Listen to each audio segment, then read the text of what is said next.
মঞ্চে বসা শ্রদ্ধাভাজন ব্যক্তিবর্গ, সামনে বসা মুসলমান ভাইরা, পর্দার আড়ালের সম্মানিতা মা এবং বোনেরা, প্রশাসনের ভাইরা, প্রাণ প্রিয় রংপুরবাসী, আল্লাহর দরবারে শুকরিয়া জানাচ্ছি যিনি আমাদেরকে একটা স্বাধীন দেশে কোরআনের কথা বলার এবং শোনার একটা পরিবেশ তৈরি করে দিলেন। এই যে মুক্তভাবে কথা বলা, এটা যে কত বড় নিয়ামত এখন আমরা টের পাচ্ছি। এই 15.5 বছরে একটা অঘোষিত জাহান্নামে ছিলাম। কথা বলেন না কেন? কোনো স্বাধীনতা আমাদের ছিল না।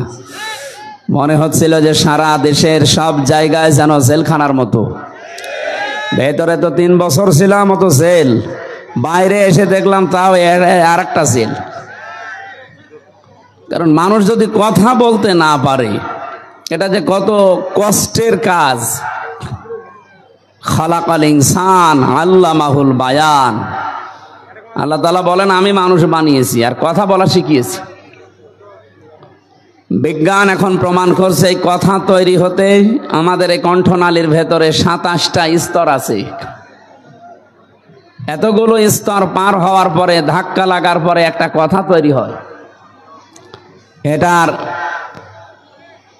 সব কিছুর পেছনে যিনি ছিলেন তিনি আমাদের আল্লাহ। কথা বলে না কেন? এই নিয়ামত থেকে বঞ্চিত করার জন্য কণ্ঠনালী যারা চেপে ধরেছিল তারা হচ্ছে জালিম। আল্লাহর সৃষ্টিকে যারা বাধাগ্রস্ত করে এরা জালিম। এরা কি?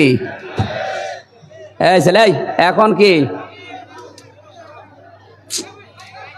তো ঝামেলা দেখি সব জায়গায়। এখন বাদ দাও, এখন আর লাগবে না, যাও, এখন আর লাগবে না, যাও যাও যাও যাও, সমস্যা হবে।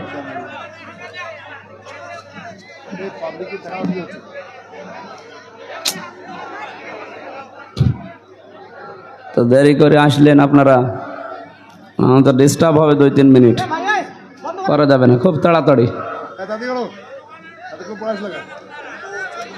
এই কথা বলা যাবে না, যে যা করছে খুব তাড়াতাড়ি করেন, একদম 30 সেকেন্ডের ভেতরে করেন। আবার কোন দিকে তাকাচ্ছেন? তাড়াতাড়ি করেন। আর এই যে এদিকে আর এদিকে এরা যারা দাঁড়িয়ে থাকে, কি এদের সমস্যা কি? ওই জায়গায় বসা যায় না? সব জায়গায় দেখি এই 2 লাইনে, মনে হয় যে অন্য দেশ থেকে আসে এরা। দেখেন তো কত শান্তভাবে বসে আছে আল্লাহর ওলিরা।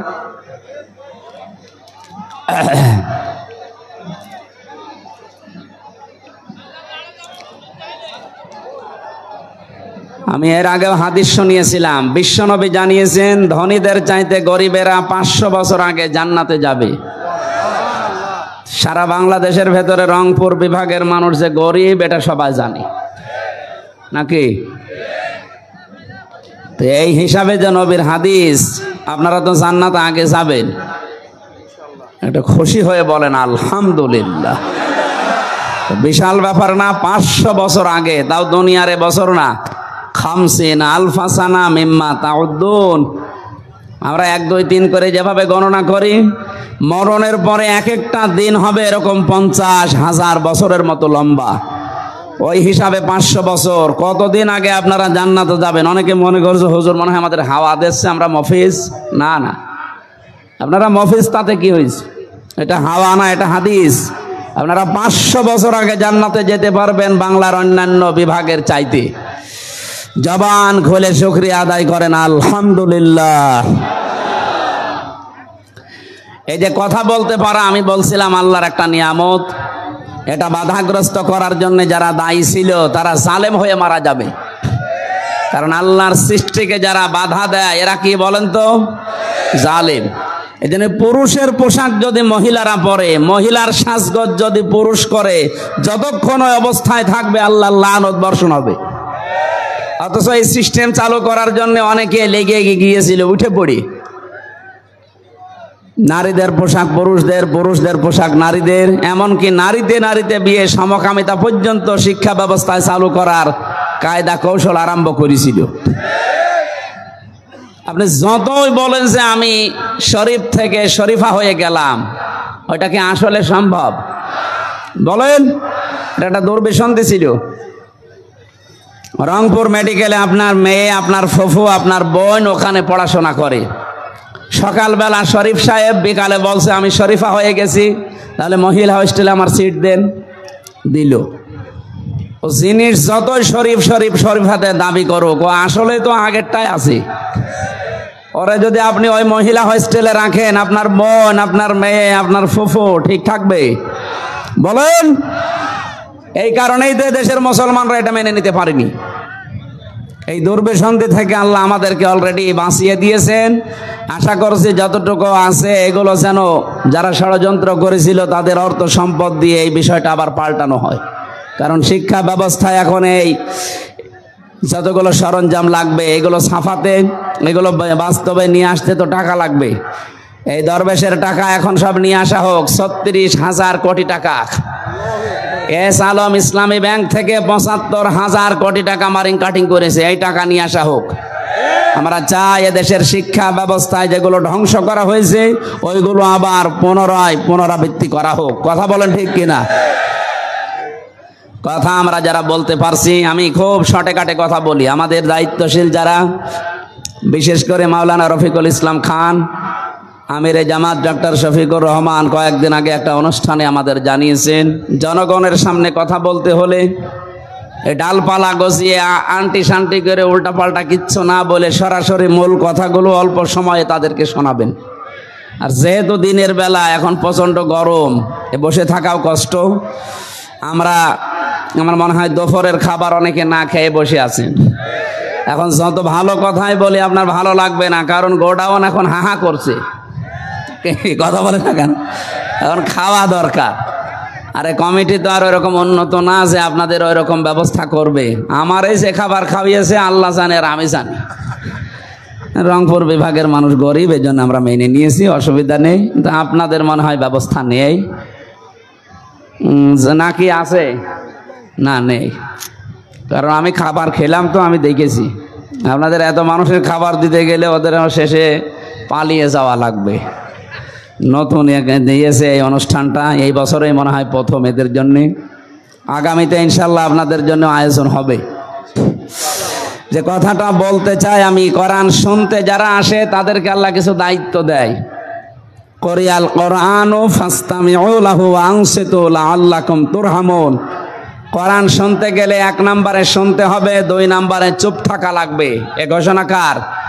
যেখানে যা হচ্ছে হয়ে যাক ভাই, আপনি একবারে শুনবেন, আপনার দেখা লাগবে এ কথা বলে নাই, শোনা লাগবে। শুনতে তো পারছেন নাকি? শুনবেন, ২ নম্বরে চুপ থাকবেন। কোনো উলট পালট কিছু যদি দেখেন এরপরে যদি চিল্লাপাল্লা করেন, এই আয়াত কিন্তু মানা হচ্ছে না, তাহলে আল্লাকুম তুরহামুন আর নাজিল হবে না, তখন আবার গজব নাজিল হবে। দ্বিতীয় নম্বর, আমরা যারা বলতে আসি আমাদের আল্লাহ কিছু দায়িত্ব দিয়েছেন। আল্লাহ পাক বলেন, কিতাবুন উনজিলা ইলাইকা ফালা ইয়াকুন ফি সাদরিকা হারাজাম মিনহু লিতুনজিরা বিহি ওয়া যিকরা লিল মুমিনিন। হে নবী, এই যে কিতাব, এটা আপনাকে আমি দিলাম। কিতাবের আগে আলিফ লাম নেই। এ পৃথিবীর একটা কিতাব আপনাকে দিলাম। কেমন কিতাব জানেন? লিতুনজিরা বিহি, এটা দিয়ে মানুষদের সতর্ক করার সময় আপনি কিন্তু ভয় পাবেন না। হারাজনের ব্যাখ্যা আছে 2টা। 1 নম্বরে, কোরআন প্রচার করতে গেলে সামনে যারা আছে শ্রোতা হিসাবে, দর্শক হিসাবে, এরা অনেকে এমন আছে আপনার কথা শোনার পরে না বোঝার কারণে রাগ করতে পারে। এরকম মানুষ দেশে আছে। আগে আরো বেশি ছিল, এখন কমিয়েছে। আমি যেটা বলতে চাই কোরআন দিয়ে ও না বুঝে আন্দাজে রাগ করে, এরকম শ্রোতা দেশে ছিল না? কথা বলেন না কেন? একবার খুলনাতে পেয়েছিলাম, সভাপতি এমন মানুষকে বানিয়েছে, উনি আমার কানের কাছে মুখ নিয়ে বলছে, হুজুর এখানে রাজনৈতিক দলের লোকজন আছে। 18 সালে আপনি এক কাজ করেন, কবরের ওয়াজ করেন। কবরে গেলে কি হয়? প্রথমেই তো জিজ্ঞাসা করবে, মার রব্বুকা, তোমার রব কে? রবের 5টা অর্থ প্রধানত। 1 নম্বরে রব মানে আইনদাতা। রব মানে কি? আমি প্রশ্ন করলাম, এই দেশে কি আল্লাহর আইন 500টা একটাও চলে? জনগণ বলছে না। তাহলে আপনি কবরে যেয়ে ধরা খাবেন? কথা বলেন না কেন? এখন এইটা কি ফেরেশতারা কায়েম করে দিয়ে যাবে, না এ দায়িত্ব আমাদের? এটা পালন করার জন্য যে কর্মসূচি নেওয়া লাগে এটা নেওয়া লাগবে। একটা একটা করে আরম্ভ করলাম। উনি বলছে হুজুর কবরের ওয়াজ করার দরকার নেই, মাটির নিচের ওয়াজ বাদ উপরের ওয়াজ করে। তো উপরে তো আরো সমস্যা বেশি, উপরে সমস্যা বেশি না? উপরে কি দিয়ে তৈরি হয় মানুষ? সংসার দিয়ে। সংসার না হলে মানুষ আসে? হ্যাঁ, আমরা দেখছি এখন অনেকে সংসার বাদ দিয়ে হচ্ছে। এগুলো মানুষ বলা যায় না, এগুলোর নামের আগে আর একটা ডিগ্রি আছে, জারোজ। কথা বলেন না কেন? এইটা তৈরি করার জন্য অনেকে উঠে পড়ে লেগেছিল, জাতি যেন জারোজ হয়, এই জন্য একেবারে খোলামেলা পরিবেশ তৈরি করে দিচ্ছিল। আল্লাহ আমাদের বাঁচিয়েছেন। আমি শুধু টাচ দিলাম, নিচে নামতে পারলাম না। আপনি বসেন। বিয়ের আগে যদি কেউ জন্ম নেয় ওটা কি বৈধ না অবৈধ? আমরা অনেকের জীবনী পড়ে এখন দেখতে পাচ্ছি এই মানুষগুলো বিয়ের আগে জন্ম নেওয়া। এখন যে ডাক নাম আমরা শুনি, এ নামও তার না, নাম আরো ছিল। আমার ফাঁসি চাই, আমি মেজর ডালিম বলছি। আপনি এই দুইটা বই পড়েন, দেখেন অনেকের নাম এখন সব বানানো, আগের নাম নেই। আমি আর নিচে নামলাম না। সম্মানিত উপস্থিতি, যে কথাটা আমি বোঝাতে চাই, কোরআনে কারীম আল্লাহ পাক আমাদেরকে দিয়েছেন সতর্ক করার জন্যে। এই যে সভাপতি আমারে যেই জানিয়েছে যে আপনি সাংসারিক বিষয়ে কথা বলেন, স্বামী স্ত্রীর কেন গন্ডগোল হয়, এটা মেটাতে হয় কি কি করে। ও মনে করছে এইটা বললে মনে হয় আমার গায়ে আর লাগবে না। এখন সূরা নিসার 34 নম্বর আয়াতে আছে যে কেন কেন গন্ডগোল হয়, এটা মেটাতে কি কি করা লাগে। ওখানে 5টা পদ্ধতি দেওয়া আছে। তাফসীর আকারে কথা বলার পরে বাড়িতে নিয়ে গেল খাবার খেতে, যে দেখছে রাগ করে আছে। কি এখন রাগ করেন কেন? আপনার মতোই তো কথা বললাম।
আসসালামু আলাইকুম প্রিয় দর্শক, সাউন্ড সিস্টেমের সমস্যার কারণে প্রবলেম, লাইভে যুক্ত থাকুন, কিছুক্ষণের মধ্যে সাউন্ড দেওয়া হবে ইনশাআল্লাহ।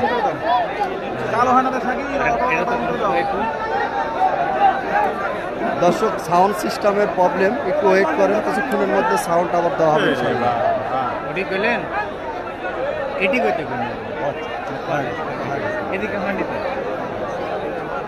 আসসালামু আলাইকুম দর্শক, আপনারা দেখতে পাচ্ছেন সাউন্ড সিস্টেমের প্রবলেম, কিছুক্ষণের মধ্যে সাউন্ড সিস্টেম ওকে করা হবে ইনশাআল্লাহ। লাইভে যুক্ত থাকুন।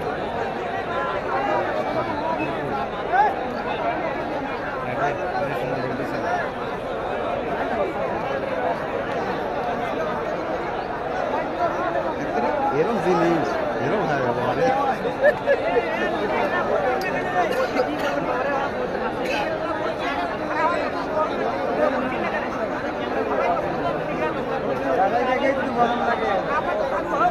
গরম বাইর করে দিচ্ছি রে, আপাতত চালু হোক, আপনারা একটু শান্ত হন।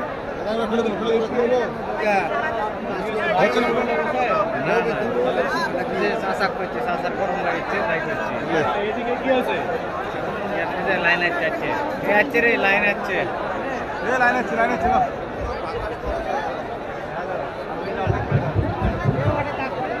সুবহানাল্লাহ ওয়ালহামদুলিল্লাহ লা ইলাহা ইল্লাল্লাহ।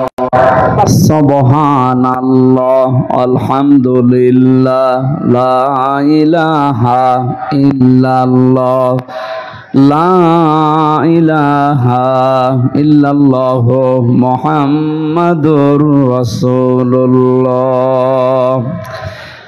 দাঁড়িয়ে আছেন যারা, বসার সুযোগ পেলে বসেন ভাই, পরিবেশটা সুন্দর করে দেন, আপনারও সওয়াব হবে। এই এখান থেকে যান তো, কারো লাগবে না, যান বসেন বসেন বসেন, বসিয়ে দেন, সব বসিয়ে দেন, যারা দাঁড়িয়ে আছে সব বসিয়ে দেন।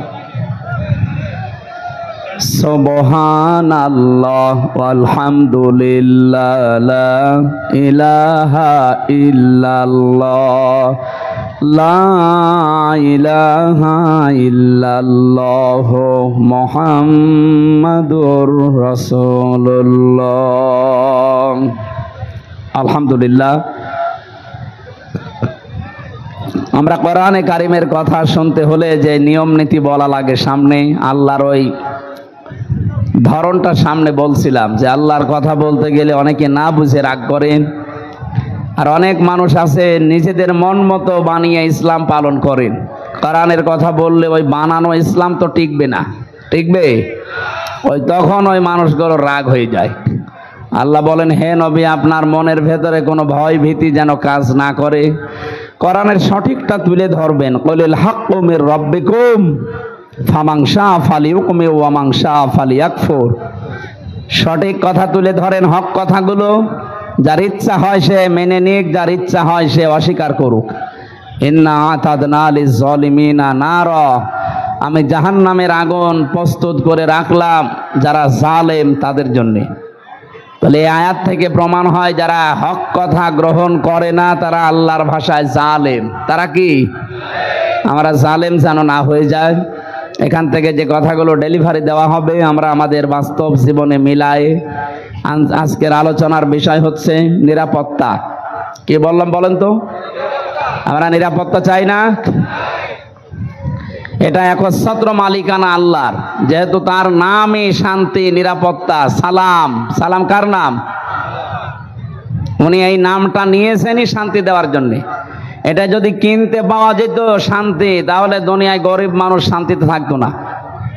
পৃথিবীর বহু ধনী মানুষের কোনো শান্তি নেই, 24 ঘন্টা একটা টেনশন লেগে আছে, বিভিন্ন টেনশন। শান্তি দেওয়ার মালিক আল্লাহ। কারা শান্তি পাবে? আর শান্তিটা আসবে কি করে? কি কি কাজ বাদ দিলে করলে দুনিয়ায় শান্তি পাওয়া যায়, স্বস্তি পাওয়া যায়, নিরাপত্তা পাওয়া যায়? কোরআনে কারিমে বর্ণিত নিয়ম অনুযায়ী আমরা আজকে আমাদের জীবনে মিলাবো ইনশাআল্লাহ। সূরা আনআম সূরা আনআমের 82 নাম্বার আয়াতটা আমরা পড়েছি। তাফসীর মাহফিল লিখে দিয়েছেন, আমরা তাফসীর আকারে কথা বলবো ইনশাআল্লাহ। আল্লাহ রাব্বুল আলামিন বলেন, আল্লাযীনা আমানু, যারা ঈমান আনে। রংপুরবাসী প্রশ্নবোধক চিহ্ন আমারে, আমরা কি ঈমান এনেছি না ঈমান পেয়েছি? আমরা পেয়েছি। আমাদের বাবা মা পূর্বপুরুষ যারা, তারা যেহেতু মুসলিম ছিল, ওই ঘরে জন্ম নেওয়ার কারণে আমরা ঈমান পেয়েছি, আমরা ঈমান আনি নাই। সাহাবা একরাম যাদের জীবনী আমরা শুনি, যাদের কাছে ইসলাম তাদের জীবনের চাইতেও দামি ছিল, অন্যতম পদ্ধতি, অন্যতম কারণ হচ্ছে তারা ঈমান পেয়েছেন না, তারা ঈমান এনেছেন। আমরা যদি ঈমান আনতাম আমাদের কাছে এটা দামি হতো। আমরা যেহেতু পেয়েছি এজন্যে থাকে থাক, যাই যাক। আমরা আজকে থেকে ঈমান পাবো না, আমরা ঈমান আনতে চাই। কেউ যদি ঈমান আনতে চায় কমপক্ষে তাকে 4টা বিষয় দুনিয়ায় মেনে নেওয়া লাগে। আমানতু বিল্লাহি, আমি ঈমান আনলাম ওই আল্লাহর উপরে, কামা হুয়া, যার অস্তিত্ব আছে, বিআসমাইহি, যার নাম আছে, ও সিফাতিহি, যার সিফাত আছে, গুণাগুণ আছে, কবিল তো জামিআ, যত আহকাম হুকুম আল্লাহ পৃথিবীতে দিয়েছেন আমি যার উপরে ঈমান এনেছি সব হুকুম আমি মেনে নিলাম। আহকামিহি ওয়া আরকানি, যত রকম আছে, যত হুকুম আছে সব আমি মাথা নত করে দিলাম। আমার নিজের বলতে আর কোনো কথা নেই, আল্লাহর কথাই আমার কথা। কথাটা এই যে 4টা কথা শুনলেন, এটা কায়দায় পড়ানো হয় ছোটবেলায়, কায়দার শেষের দিকে দেখবেন লেখা আছে। সারা জীবন এটা আমরাও পড়েছি, ওই সময় ছোটবেলায়ও পড়িয়েছি, কিন্তু বুঝি না যে এর ভেতরে দুনিয়া আখিরাত সব। এখন দেখতেছি কেউ যদি এই 4টা বিষয় সামনে নিয়ে বাস্তবে চলতে চায়, এই মানুষগুলোর উপরে সাহাবা একরামের মতো ঈমান আনলে কষ্ট আসবেই।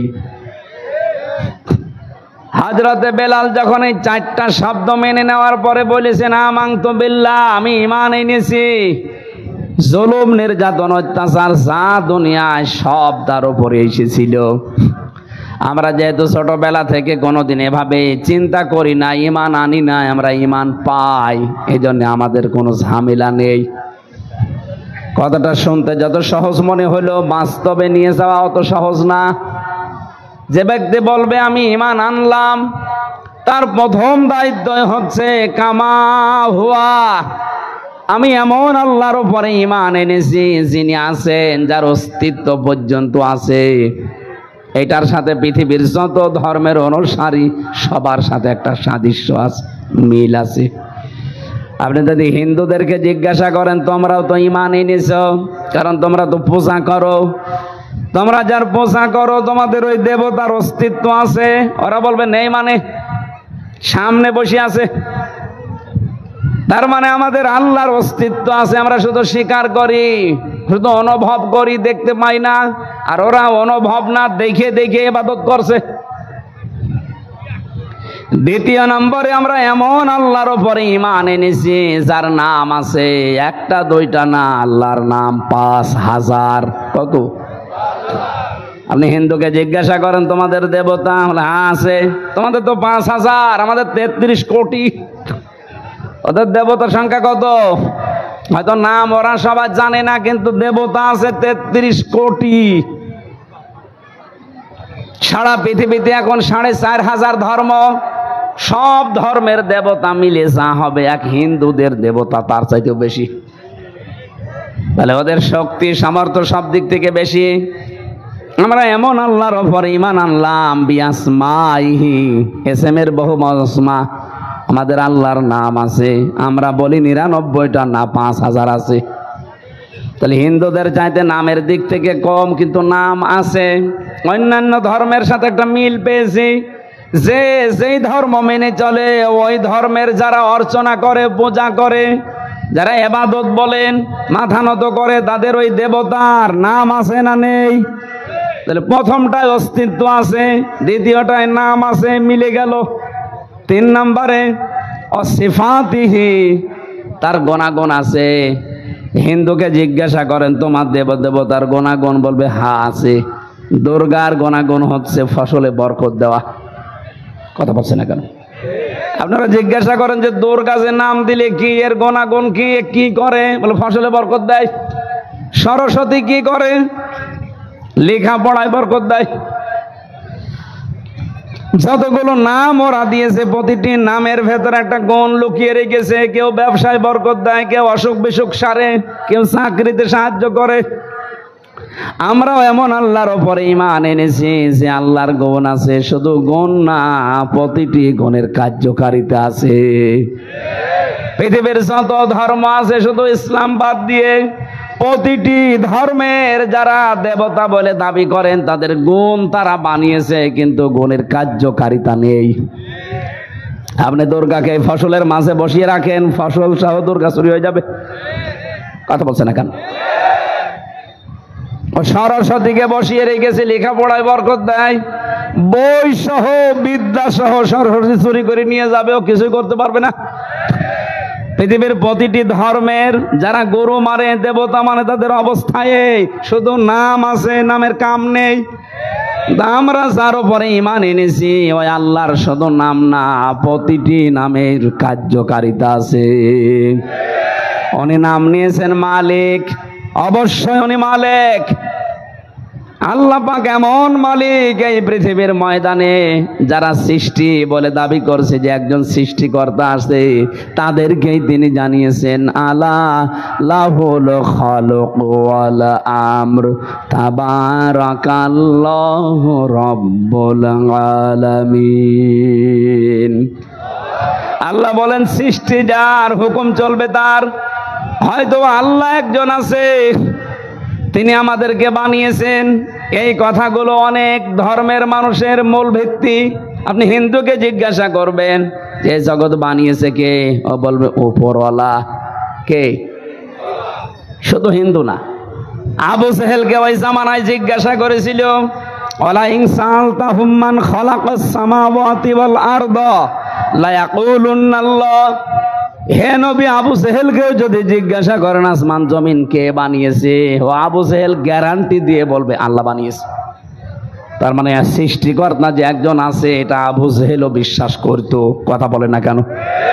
এই আয়াতটা আমি বানালাম, কোরআনে বহু জায়গায় আয়াতটা আছে ওয়ালা ইন সাআলতাহুম। আপনি যদি ওই কাফেরদের জিজ্ঞাসা করেন, ওই মুশরিকদেরকে জিজ্ঞাসা করেন আসমান জমিন কে বানিয়েছে, ওরা এক বাক্যে তাও গ্যারান্টি দিয়ে বলবে আল্লাহ বানিয়েছে। তাহলে তাদের ভেতরে আমাদের ভেতরে পার্থক্য কোনটা? ওরা আল্লাহর এই নামকে বিশ্বাস করার পাশাপাশি নামের পাশে আর একটা জিনিস যোগ করতো। হ্যাঁ, আল্লাহকে আমরা আইনদাতা মানি, কিন্তু তার পাশাপাশি নিজেরা আইন বানিয়ে ওইটাও চালিয়ে দিত। কথা বুঝতেছেন? আজ বাংলাদেশের দিকে তাকান, আল্লাহকে বিশ্বাস করি না এই কথা হিন্দু পর্যন্ত বলবে না। যারা মুসলমান নামধারী আছে তারা তো বলবে আল্লাহ একজন আছে, আল্লাহর আইনও বিশ্বাস করে, কোরআন এটা মানতেও চায়, পাশাপাশি আর একটা কিছুকে এর সাথে যোগ করে দেয়। আল্লাহ পাঠিয়েছেন যে আইন কানুন নিয়ম নীতি, ওটা মানে কম বেশি, ওর পাশে আর একটা যোগ করে নিজেরা বানিয়ে নেয়, অথবা আব্রাহাম লিঙ্কনেরটা যোগ করে দেয়। ওরা ১৫০০ বছর আগে আল্লাহর পাশাপাশি অন্য কাউকে দাঁড় করিয়ে যদি মুশরিক হয়, এই বাংলাদেশে যারা আল্লাহর আইনের পাশাপাশি অন্য কিছুকে দাঁড় করাতে চান তারাও মুশরিক। কাটছাট কথা বললাম, এবার না বুঝলে আমার কিছু করার নেই। ওই জামানায় ওরাও বলতো উপরওয়ালা একজন আছে। আমি বহু হিন্দুকে এই কথা বলতে শুনেছি বিপদে পড়লে। আমি বরিশালে যখন পড়তাম তখন নৌকা ছিল, ওই ব্রিজ হয়নি, ঝড় উঠেছে, নৌকা তো দোলাদুলি করছে। আমরা যারা মুসলিম বলছি লা ইলাহা ইল্লাল্লাহ, হিন্দু এক দাদা আর দাদি দুইজনে বলছে লা ইলাহা ইল্লাল্লাহ। কি গো, চেহারা দেখে মনে হয় অন্য ধর্মের, কালেমা পড়েন মানে মুসলমান হয়েছেন, বলছে না কালেমা পড়েন মানে। বলছে হুজুর সে ঝড় উঠেছে ও কালী দুর্গার কাজ না, এখন আল্লাহ লাগবে। শুধু ওনার কথা না, তামাম দুনিয়ার সব মানুষের এইটাই কথা। সূরা বানী ইসরাইলে আছে বিপদে পড়লেই সর্বপ্রথম দেবতার কথা মনে আসে না, মনে আসে কার কথা? রংপুরবাসী। তাহলে এখান থেকে আমি একটা বিষয় প্রমাণ করতে চাই যে মানুষগুলো আল্লাহর আইনের পাশাপাশি অন্য কাউকে আইনদাতা হিসাবে মেনে নিয়েছে, তাদের আইনও দাঁড় করাতে চায়, সমাজে প্রতিষ্ঠা করতে চায়। তারা এক ধরনের আবু জেহেলের মতো মুশরিক। কথা বুঝতেছেন? এই জন্য আমরা আশা করব আল্লাহ যেখানে উনি সেইটা পারবে ওইটা অন্য কেউ পারবে, কথা আমরা মানি না, বিশ্বাসও করি না। সুতরাং আল্লাহু আকবার এ শব্দটা আমার আল্লাহর জন্য খাস। কথা বলে না কেন? আল্লাহু আকবার মানে আল্লাহ সব চাইতে, আল্লাহ সব চাইতে, আরো জোরে বলেন আল্লাহ সব চাইতে। এই বড়র ভেতরে কিছু লুকিয়ে থাকে। এই আকবার শব্দের ব্যাখ্যা করবেন, তাফসিরে যাবেন, হাদিসে যাবেন, দেখবেন ইসলামের ইতিহাসেও লেখা আছে এই পৃথিবীর সব কিছুর উপরে বড়ত্ব যার, ক্ষমতা যার, তিনি কিন্তু আল্লাহ। এই জন্য মানুষ প্রথমেই বলে নেয় আল্লাহু আকবার। কেউ কেউ শুধু আকবার আকবার করে, কি বলে? আল্লাহু আকবার। আকবারের ব্যাখ্যায় আছে পৃথিবীর সবার উপরে আমার আল্লাহর শক্তি ক্ষমতা চলে।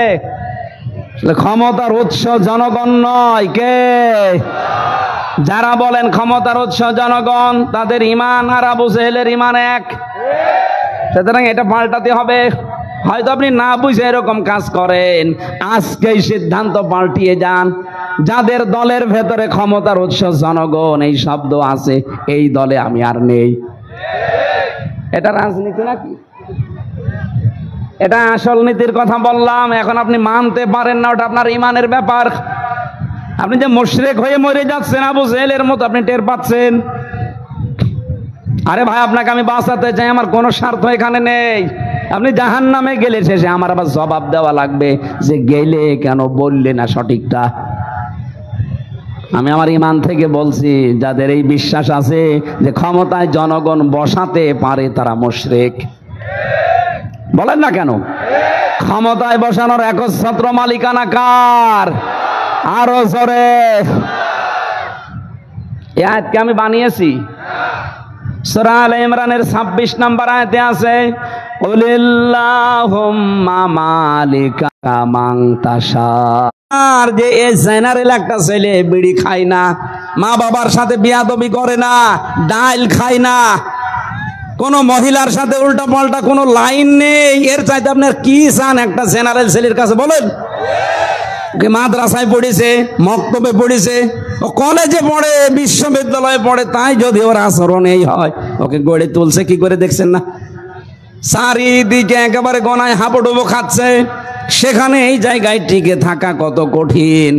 এরপরও যদি আপনার এই চোখে আঙ্গুল দিয়ে দেখানো লাগে, আপনি একটা বিড়িখোর, ডালখোর, মদখোর, নারীখোর, ইসলামী ছাত্র শিবিরের ছাত্রী সংস্থায় যারা আছে, একটা যদি দেখাতে পারেন যে হ্যাঁ ডাল খায়, আমি জীবনে কথা বলবো না। এর যাতে বড় আল্লাহর ওলি আবার কোথায় পাবেন? আপনি আল্লাহর ওলি খোঁজার জন্য সেই চট্টগ্রামে যাচ্ছেন, বরিশালে চলে যাচ্ছেন। কে বলেছে ওগুলো আল্লাহর ওলি?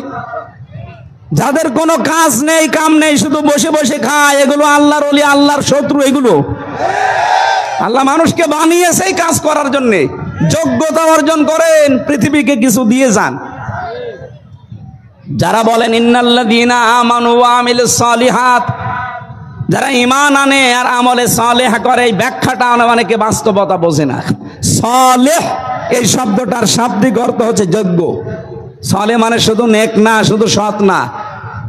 আপনি যদি ঈমান আনার পরে শুধু সৎ হয়ে চলতে চান, চলতে পারবেন না, আপনাকে যোগ্য হওয়া লাগবে। যে যেই জায়গায় আছে ওই জায়গাতে যদি যোগ্যতা অর্জন না করে বসে, দেখবেন ওই জায়গায় দুর্নীতির আঁকড়া বানাবে। গত বর্ষদিন ধরা পড়েছে, আপনি দেখতে পাচ্ছেন না? সাবেক কৃষিমন্ত্রী আব্দুল শহীদ, সিলেট মৌলভীবাজারে বাড়ি, শ্রীমঙ্গলে। এই লোকটা সৎ যদিও হয়, ওই লোকটা যোগ্য না, কারণ সারা জীবন উপাধ্যক্ষ ছিল, শিক্ষা দিয়ে গেছে মানুষকে। আর ওরে দিয়েছেন আপনি কৃষি, ও ধান চালের কি বুঝবে? বলেন। ও লোক নাই সৎ হইল, সৎ হলে হবে, সৎ হওয়ার পাশাপাশি যোগ্য হওয়া লাগবে। আর এইটা এদেশে যারা ইসলাম কায়েম করতে চায় তারা এইটা তৈরি করছে। আপনি দেখেন, যেখানে যারে যেই লাইনে দেওয়া দরকার, ও একদিকে সৎ আর দিকে যোগ্য। আপনি একটা মিলান যে না এটা মিলছে না, ডাক্তারি লাইনে যান, আপনি চিকিৎসা বিভাগে যেখানে যাবেন, এদের লোক আছে একদিকে সৎ আর একদিকে যোগ্য। আমি সেই কয়টার সাথে পরিচিত, চলেন ডাক্তার শাহিন জর্দার ফরিদপুরে, ডাক্তার ফাতেমা সিদ্দিকা রাজশাহী, ডাক্তার মতিয়ার রহমান খুলনা, চলেন এই মানুষগুলোর সাথে, একদিকে সৎ আর একদিকে যোগ্য। আপনি বিচার ব্যবস্থায় যান, আইনজীবী যারা আছে পেশায় তাদের কাছে যান, অনেকে তো হাঁ করে আছে, আর যারা সৎ এবং যোগ্য করে গড়ে তুলেছে এই মানুষগুলোকে কোটি টাকা দেবেন পায়ের কাছে। অ্যাডভোকেট শিশির মনির এটা জিন্দা মানুষ মনে হয় যে আল্লাহর ওলি, খালি দাড়ি থাকলে টুপি থাকলে আল্লাহর ওলি না, তার ভেতরে যে তাকওয়া আছে এটা আপনি পাবেন কোথায়?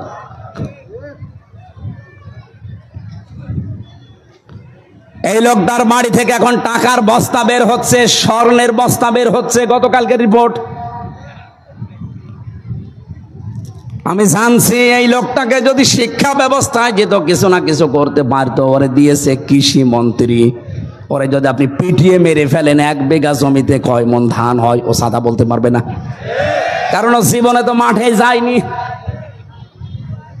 এই জন্য যারা এই ব্যাখ্যা করেন তাদেরকে আমি আধুনিক ব্যাখ্যা পড়ার জন্য বলছি, ইন্নাল্লাযীনা আমানু ওয়া আমিলুস সালিহাত, যারা ঈমান আনার পরে আমলে সালেহ করে মানে যোগ্যতা অর্জন করে, যেখানে যার যাওয়া দরকার ওই জায়গায় যাওয়ার আগে আগে নিজে শিক্ষিত হয়, প্রশিক্ষণ নেয়, এরপরে জায়গায় যায়, তাহলে ওই জায়গাটা দুর্নীতি মুক্ত করা সহজ হয়। এই 15.5 বছর এইটা আমরা পাইনি, যে যেই বিষয় জানে না তারে ওই চেয়ারে বসিয়ে দিয়েছে, ও চেয়ারের পায়ে আরো ভেঙে ফেলিস। কথা বলেন, একটা ড্রাইভার প্রশ্নপত্র বিক্রি করে কত তালা বাড়ি বানায়, এবার মসজিদ বানিয়েছে, এভাবে অবৈধ টাকা ইনকাম করলেন, কি হিসাব দেবেন? বলছে মসজিদের আমি খরচ করেছি মসজিদে। বিভিন্ন জায়গায় দেখা যায় রাস্তার টাকা, ব্রিজের টাকা, কালভার্টের টাকা, এগুলো গরিব দুঃখীর কাবিখা, এগুলো আত্মসাৎ করে করে মসজিদের ফ্যান লাগিয়ে দিচ্ছে, টাইলস লাগিয়ে দিচ্ছে, টানা কাঁচ লাগিয়ে দিচ্ছে। আরে ভাই, একটা মসজিদ বানিয়ে দিলে কয়জন নামাজ পড়ে? নাই 2000 মানুষ নামাজ পড়লো। আর একটা ব্রিজ বানিয়ে একটা রাস্তা সংস্কার করে দিলে লক্ষ লক্ষ মানুষ ওই রাস্তা দিয়ে হাঁটবে। কথা বলে না কেন? 1000 মসজিদ বানানোর চাইতে একটা ব্রিজ, একটা কালভার্ট, একটা রাস্তা ভালো করা আল্লাহর কাছে 100 গুণে দাম বেশি। ইসলাম আমরা এই জায়গা থেকে নেই না, কারণ আমরা তো যোগ্য না।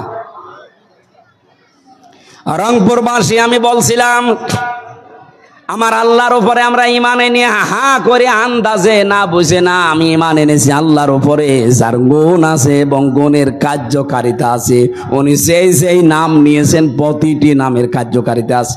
উনি আইনদাতা নাম নিয়েছেন, উনি আইনদাতা হাকিম, হাকিম নাম নিয়েই বসে নেই, উনি আইনও দিয়েছেন, আমাদের 500 আইন দিয়েছেন। কয়টা?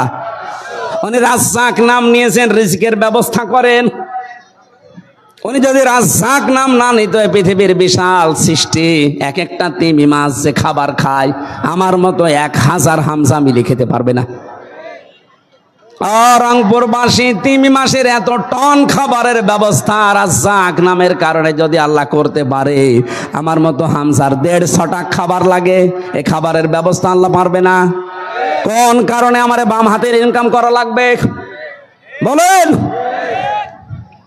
আপনি কোন কারণে অবৈধ পথ বেছে নেবেন? আপনি কি খেতে পারবেন প্রতিদিন 5 লাখ টাকা উপায় করে টাকা খেতে পারবেন? কি হইলো সালমান এফ রহমানের এই দরবেশের টাকা? এই জন্য আমি আমার মন থেকে বলছি, ইমান থেকে আমরা সবাই যেন এটা মেনে নিতে পারি, রাজ্জাক যেহেতু আল্লাহ, উনি রিজকের ব্যবস্থা করবেই। আমার যতটুকু বরাতে লেখা আছে কপালে এটা আমি পাবই।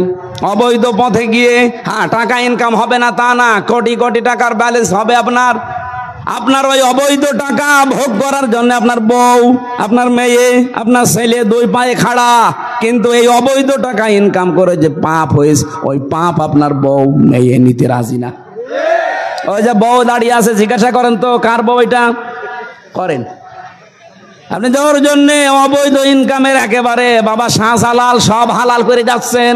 ওরে জিজ্ঞাসা করেন তো যে এই যে আমি বাম হাতের ডান হাতের ইনকাম করলাম, এর যে একটা গোনা হইলো, এই গোনার ভাগ তুমি তো টাকা পয়সা ভোগ করার জন্য 2 পায়ে খাড়া, ও তো 2 পায়ে দাঁড়িয়ে আছে। তো 2 পায়ে দাঁড়িয়ে আছো, তাহলে আমার যে পাপের বোঝা এটা কিছু নিবা না? ও বলবে তুমি তোমার পাপ করতে আমি বলিনি। কার জন্য কি করছেন? ওদের জন্য। ওরাই আপনাকে জাহান্নামে দেওয়ার জন্য ব্যস্ত হয়ে পড়বে। যা তুই যা। এই জন্য আমরা পাগল ভালো হয়ে গেছি। পাগল ভালো হয়ে গেছি না আমরা? না না, এ তো সামিয়ানার নিচে। পাগল আমরা ভালো হব না, আরো পাগল হব। পাগল ভালো হব না কারো জন্য কিছু। আল্লাহ বলেন আমাল হায়াতুদ দুনিয়া ইল্লা মাতাউল গুরুর। পৃথিবী ধোকা, এ বউ ধোকা, মেয়ে ধোকা, বাবা মাও ধোকা। কেউ কারো বোঝা কিন্তু বহন করবে না ভাই। যা করছেন আপনারটা আপনারে নেওয়া লাগবে। এই জন্য আল্লাহকে যদি আমরা বিশ্বাস করি রাজ্জাক হিসাবে, উনি রিজিক দেবেনি। পৃথিবীতে না খেয়ে মরে গেছে আমি এরকম প্রমাণ পাইনি, খেয়ে মরেছে এরকম প্রমাণ আছে। খেতে খেতে বৈধ অবৈধ নেই, মরণের খাওয়া খায় সে যে পটল তোলে। কথা বলছে না কেন? নবীজির জীবনে বিভিন্ন রোগ ছিল, কিন্তু গ্যাস্ট্রিক, আলসার, পেটের যে পীড়া আমরা এখন ভুগি, এই রোগ তার ছিল না।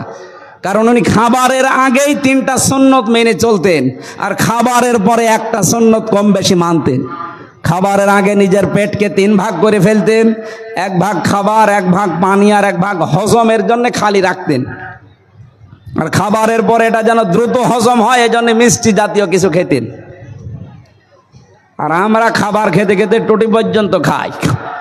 খাবার পরে আর জায়গা নেই, তার মানে মিষ্টি খাওয়া সুন্নত, আরো খাবার চাই, তো রোগ হবে না? হবে কি?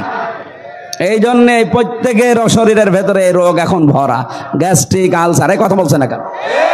আমরা নবীর এই সুন্নতের দিকে তাকাই, আল্লাহ আমাদেরকে রোগ মুক্ত করবেন ইনশাআল্লাহ। তাহলে আমরা এমন আল্লাহর ওপরে ঈমান এনেছি, শুধু নাম নিয়ে বসে নেই। নামের গুণাগুণ আছে না নেই? প্রত্যেকটি নামের গুণ আছে। আমার বিশ্বাস হয় না, তাই আমরা পাই না। এরকম 5000 নাম নিয়েছেন উনি, 5000 নামের গুণাগুণ আছে। উনি যে গাফফার নামটা নিয়েছেন, তিনি মাফ করে দেন।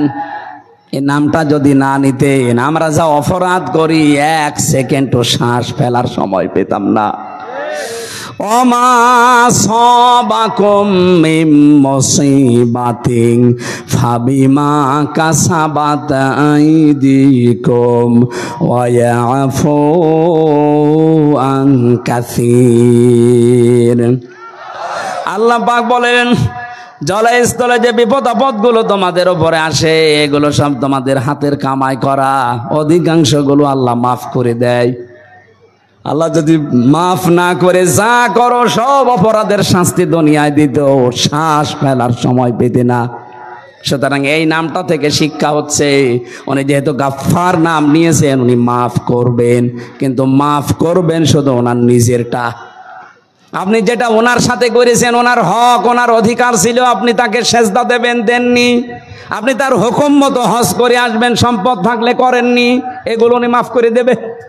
কিন্তু ওনার সৃষ্টির সাথে যদি আপনি অন্যায় করেন, আগে ওই সৃষ্টির কাছে অন্যায়ের জবাব দেওয়া লাগবে, ক্ষমা চাওয়া লাগবে, স্বীকার করা লাগবে। কথা বলছেন না কেন? সুতরাং এই 15.5 বছরে যারা অন্যায় করেছেন, আপনি শুধু আল্লাহর কাছে করেছেন তা না, 18 কোটি জনগণের কাছেও করেছেন। বলেন, আপনি দোষ করলেন একজনের কাছে, মাফ চাবেন আর একজনের কাছে, আপনি কি ইয়ার কি মারেন? আমার সাথে এক ওসি ছিল জেলখানায়।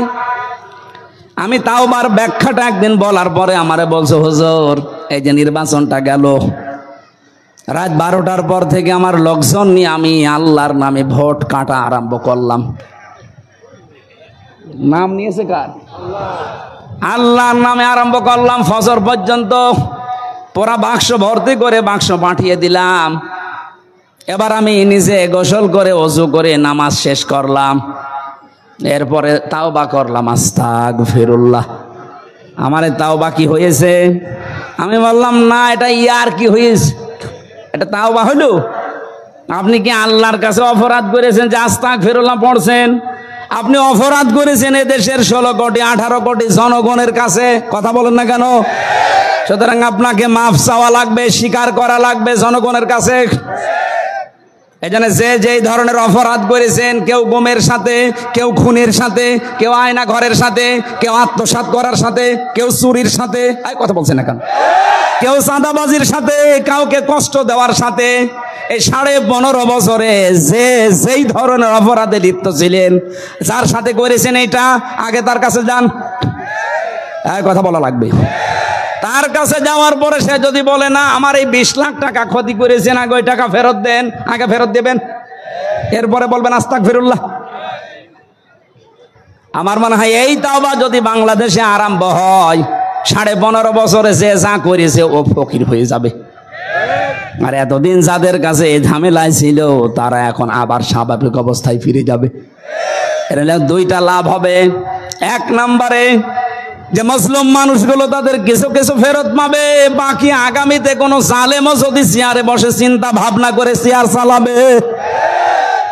আমি আশা করছি কথা বোঝাতে পেরেছি। আল্লাহর নাম গাফফার, উনি মাফ করবেন ওনারটা, আমারটা তো উনি মাফ করবেন না, আমারটা আমার উপর ছেড়ে দিয়েছেন। সুতরাং যারা আপনাদেরকে এই প্রতারণা করে, এই ধোকা দিয়ে বোকা বানিয়ে দোয়া করিয়ে এনেছে, হুজুর একটু দোয়া করেন যেন 15.5 বছর মাফ হয়ে যায়। আরে ভাই, আপনাকে মাফ করবে কি ওই হুজুরের বাবা নাকি? আপনাকে মাফ করা লাগবে ওই হুজুরের যা অত্যাচার হয়েছে যাদের উপর তারা। আমার বাবার কাছ থেকে আপনি 10 লাখ টাকা চেয়েছিলেন, 8 লাখ পেয়েছেন, এই টাকা আগে ফেরত দেবেন, এরপরে আমার কাছে স্বীকার করবেন। আমি যদি মন থেকে বলি ঠিক আছে মাফ করে দিলাম, এরপরে আস্তাগফিরুল্লাহ পড়লে মাফ হয়। এটাকে আমি বানিয়ে বললাম। নবীজির কাছে এক যুবতী মেয়ে এসেছিল, ডাক দিয়ে বলে হে রাসূল, আমি জেনা করেছি, আপনি আমারে মুক্ত করেন। নবীজি বললেন এই কথা কাউকে বলবা না, যাও। মেয়েটা আবার এসে বলছে না, আমি মুক্ত হতে চাই। ওই নবীজি কি বলতে পারতেন না যে মেয়ে গোনা যখন করিয়ে ফেলেছো গোপনে, আস্তাগফিরুল্লাহ পড়ে নাও? পারতেন না? কি বলেছিলেন? যে জেনা করার কারণে তুমি কি গর্ভবতী? বলে হ্যাঁ। তাহলে ছেলেটা হোক। ছেলেটা হওয়ার পরে বলে না, 2 বছর দুধ দেওয়া লাগবে। 2 বছর দুধ দেওয়ার পরে আবার এসেছে। নবীজি বললেন ঠিক আছে সাহাবী, এই বাচ্চাটা নিয়ে নাও, আর মেয়েটাকে মাটির ভেতরে গেড়ে পাথর দিয়ে নিক্ষেপ করে শেষ করে দাও। একজন সাহাবের গায়ে রক্ত লেগেছিল, খালিদ ইবনে ওয়ালিদ। তিনি যখন ভৎসনা দিচ্ছিলেন, নবীজি বললেন খালিদ থামো। এই মহিলার অনুশোচনা, এই মহিলার তাওবা, এর যে প্র্যাকটিক্যাল লাইফে যে কষ্টটা স্বীকার করে গেল আল্লাহর বিধান পালন করার জন্যে, আল্লাহর এই বিধানের জন্যে, সেই মহিলাটা এমন দরজায় পৌঁছিয়ে গেছে, কোন মানুষ যদি জালেম হয় আর সে যদি এইভাবে তাওবা করে শাস্তি নিতে পারে, আল্লাহ তাকেও মাফ করে দেবে। আমাদের দেশে এখন এই হাদিসটা 100% দরকার। যে যে অপরাধ করেছেন ওই অপরাধের জন্য দুনিয়ায় আগে শাস্তি নিয়ে যান। কাউকে আপনি 8 বছর আয়না ঘরে রেখেছিলেন, আপনিও 8 বছর থাকবেন। আর কথা বলো না কেন? আমারে 3 বছর রেখেছিলেন ফাঁসির কন্ডেম ছেলে, আপনাকেও 3 বছর রাখা লাগবে। কাউকে গুম করেছেন, আপনাকেও গুম করা হবে। কারো টাকা মেরে খেয়েছেন, ওই টাকা আপনারও মেরে খাওয়া হবে। আপনারটার মেরে খাওয়া না, আপনার ফেরত দেওয়া। কারো ব্যবসা বাণিজ্য বন্ধ করে দিয়েছেন, আপনারও ব্যবসা বাণিজ্য 2 বছর বন্ধ থাকবে। দেখেন কেমন লাগে। যা করেছেন ওইটা আপনার উপরে আগে শোধ হবে, এরপরে আপনাকে আমি আস্তাগফিরুল্লাহ পড়াবো। এইভাবে যদি আমরা সত্যি এদেশে নিয়ম নীতি চালু করতে পারতাম, কিয়ামতের আগে এই দেশে কেউ জুলুম করার সাহস পেত না। হুজুর কিছু বেরিয়েছে, তাদেরকে ডাক দেবো, হুজুর তওবা পড়িয়ে দেন। হুজুরও পাগল, 2000 টাকা দিলে তওবা পড়িয়ে দিচ্ছে। ওই রকম তওবা নবীজি পড়াতে পারতেন না? এই কথা বলেন না কেন? ওই মহিলাকে তার জেনার শাস্তি দিয়ে তারপরে বলেছেন মাফ হয়ে গেছে। আপনি আগে গোমের শাস্তি নেবেন তো, আয়না ঘরের শাস্তি আগে নেবেন তো। মাটির নিচে নিয়ে রেখে দিলেন 10 বছর, ওই শাস্তি নেবেন না? তাহলে আন্দাজে আপনাকে যদি আল্লাহ মাফ করে দেয়, আমার কাছে দায়িত্ব আছে, আপনার একটা বোঝাপড়া আছে, এটা না নিয়ে আপনি মাফ পেয়ে গেলেন, এটা অবিচার হবে না? আল্লাহকে অবিচার করবে না। সাবধান করছি, এভাবে ধোকা দিয়ে বোকা বানিয়ে অনেকে মারা চলে যাচ্ছে। মারা গেলে হবে না, আপনাকে আগে দুনিয়ায় শোধ করে যাওয়া লাগবে। কেউ যদি দুনিয়ায় কোনো অপরাধ করার পরে শোধ না হয়, ওই বিচার কিয়ামতে আল্লাহ ডবল করে করবে। এই জন্য প্রত্যেকের কাছে, আপনি স্বামীর কাছে অপরাধ করেছেন, স্বামীকে আগে বলেন যে আমি ভুল করে ফেলেছি। স্ত্রীর কাছে অপরাধ হয়েছে, স্ত্রীর কাছে আগে স্বীকার করেন। যে যার কাছে অপরাধ করবে সে তার কাছে স্বীকার করবে, এইটাই কোরআন হাদিস। সুতরাং আমরা ঈমান আনতে চাই, আর ঈমানের ভেতরে যেন জুলুম প্রবেশ না করে। এখানে জুলুম মানে শিরিক। জুলুম মানে কি? আমারে যদি কেটে ফেলা হয়, আগুনে পড়িয়ে দেওয়া হয়, ধ্বংস করে ফেলা হয়, তারপরও আমি দুনিয়া থেকে চলে যাব, শিরিক করব না। আর যারা করছেন তারাও না বুঝে করছেন। আমি অনেক হিন্দু ভাইকে দেখছি এখন বলতে যে যা করেছি এগুলো আবেগে, বাপ দাদা করতো তাই। একটু যাদের ভেতরে মানবতা আছে, শিক্ষার একটু আলো আছে, মানুষগুলো থেকে ফিরে আসতেছে। আমার তো প্রায় প্রতিদিন দেখতে পাচ্ছি 2 জন 7 জন 10 জন 12 জন করে মুসলমান হতেই আছে। এদের বিবেক একটু নাড়া দিচ্ছে। তাই আল্লাহ বলেন ঈমান আনার পরে যদি জুলুমকে শিরিককে মিশ্রণ না করো, উলাইকা লাহুমুল আমন, আমি তোমাদেরকে শান্তি, স্বস্তি, নিরাপত্তা দিয়ে দিলাম। অহুম মুহতাদুন, তোমরাই হেদায়েত প্রাপ্ত বান্দা বান্দি। আল্লাহ আমাদেরকে আয়াতটা বাস্তব জীবনে হেদায়েত পাওয়ার জন্য মেনে চলার তৌফিক দিন, বলেন আমিন। সম্মানিত মা বোন যারা এসেছেন, জান্নাতে যাওয়া আপনাদের জন্য একেবারে সহজ করে দিয়েছেন নবীজি। পৃথিবীর জমিন যেহেতু শেষ না, আর একটা জায়গা আছে, ওই জায়গার দিকে তাকিয়ে হলেও 4টা কাজ করতে ভুল করা যাবে না। 5 ওয়াক্ত নামাজ যেখানেই থাকেন, শুধু ওই 3 দিন 5 দিন 7 দিন বাদ দিয়ে যতদিন পবিত্র থাকেন, মাস্ট বি, যে অবস্থায় থাকেন নামাজ পড়ে নেবেন। যত কাজ থাক, ফরজ নামাজটা অন্তত পড়ে নেবেন। কারণ ফরজ নামাজ কেউ যদি বাদ দিয়ে কাজ করে, আল্লাহ বলেন আমি ওর দায়িত্ব ছেড়ে দেই। আল্লাহ যদি কারো দায়িত্ব ছেড়ে দেয়, কে আপনার দায়িত্ব নেবেন নিরাপত্তার, বলেন? এই জন্য যেখানে আমরা থাকি, ফরজ নামাজ জীবন চলে গেল আমরা ছাড়বো না। রাজি আছেন না আপনারা? এইটা মেনে নেন, দেখেন আপনাকে দুনিয়াতে শান্তি আল্লাহ দেবেন। যেখানেই থাকেন, নারী হোক পুরুষ হোক, ফরজ নামাজ মাস্ট বি, পড়াই লাগবে। যদি পশ্চিম দিক ঠিক না হয়, পশ্চিম দরকার নেই, যেদিকে মুখ আছে ওদিকে পড়েন। আপনি মনে করতে পারছেন না কোন দিকে পশ্চিম, ও জানারও দরকার নেই। যদি অজু না থাকে তাইমাম করেন, তাইমাম করার যদি কিছু না পান, অজু করারও লাগবে না, তাইমামও লাগবে না, বিনা অজুতে নামাজ পড়েন, তাও নামাজ বাদ দেওয়া যাবে না। 1 ওয়াক্ত নামাজ যদি কেউ ইচ্ছা করে ছেড়ে দেয়, 7000 বছর তার জাহান্নামে জ্বলা লাগবে। এখানে মা বোন যারা এসেছেন, আপনাদের উদাসীনতা দেখা যায়, হাঁসের খাবার দিতে দিতে নামাজ নষ্ট করে ফেলেন। তামাম দুনিয়ার হাঁসও যদি আপনাকে দেওয়া হয়, একটা সেজদার মূল্য দিতে পারবেন না। এখন হয়তো কিছু মনে হচ্ছে না। ফরজ রোজা বাদ দেওয়া যাবে না, যে কয়টা ভাঙা পড়বে ওই রোজা আসার আগে আপনি করে দেবেন। স্বামী যাদের আছে, জায়েজ কথাগুলো মেনে তাদের খুশি থাকা লাগবে। অনেক মহিলা দেখে শ্রোতা নাতা নিয়ে রাগারাগি করে স্বামীর বিছানা থেকে আলাদা হয়ে থাকে। দুনিয়ার কোন স্বার্থ সিদ্ধি নিয়ে যদি স্বামীর বিছানা কেউ ত্যাগ করে আলাদা থাকে, যতক্ষণ আলাদা থাকবে ততক্ষণ বরদোয়া পাবে আল্লাহর। এরকম বহু মহিলা দেশে এখন আছে, আরো দিন দিন বাড়তেছে। বিভিন্ন সিরিয়াল, বিভিন্ন উল্টাপাল্টা জিনিস দেখে ছোটখাটো বিষয় নিয়ে স্বামীর সাথে রাগ করে বিছানা আলাদা করে দেয়। যতক্ষণ স্বামীর বিছানা বাদ দিয়ে অন্য জায়গায় ওই মহিলা থাকবে, ততক্ষণ আল্লাহর গজব ওর উপরে নাজিল হবে। ওর জিকির, ওর নামাজ রোজা, ওর কোরআন তেলাওয়াত সব শেষ। স্বামী যারা আছে ঠিক বলছে, আমি জানি ঠিকই বলবে, কিন্তু অনেক পুরুষ আছে ও ফেরাউনের চাইতেও খারাপ। ফেরাউন তো ছিল এক পর্যায়ে, ও ফেরাউনের ভাইরা ভাই। নিজের স্বামী স্ত্রী বাদ দিয়ে যারা অন্য কোনো জায়গায় লাইন ঘাট করে আছেন, এই মুহূর্তে তাওবা করে ওই পথ বাদ দেওয়া লাগবে। বলতে পারেন আমার স্ত্রীর কাছ থেকে আমি রেসপন্স পাই না, সম্মান পাই না, আবেদন পাই না, এই জন্য আমি অন্য জায়গায় লাইন করি, ঠিক আছে? বলছেন না না, এগুলো যারা করছেন তারা ঠিক পথে আছেন নাকি? সম্মানিত মা বোনেরা, আশা করছে আল্লাহ আপনাকে যে নিয়ামতগুলো দিয়েছেন আপনার স্বামীর জন্য সব উজাড় করে দেবেন। এরপরে যদিও লোকটা উল্টা দিকে যায়, ও 3টা ক্ষতি হবে দুনিয়ায়। 1 নম্বরে ওর চেহারার উজ্জ্বলতা আল্লাহ নষ্ট করে দেবে যারা পরকীয়া প্রেম করে, সে নারী হোক আর পুরুষ হোক। 2 নম্বরে ওদের রিস্কের বরকত আল্লাহ কমিয়ে দেবে।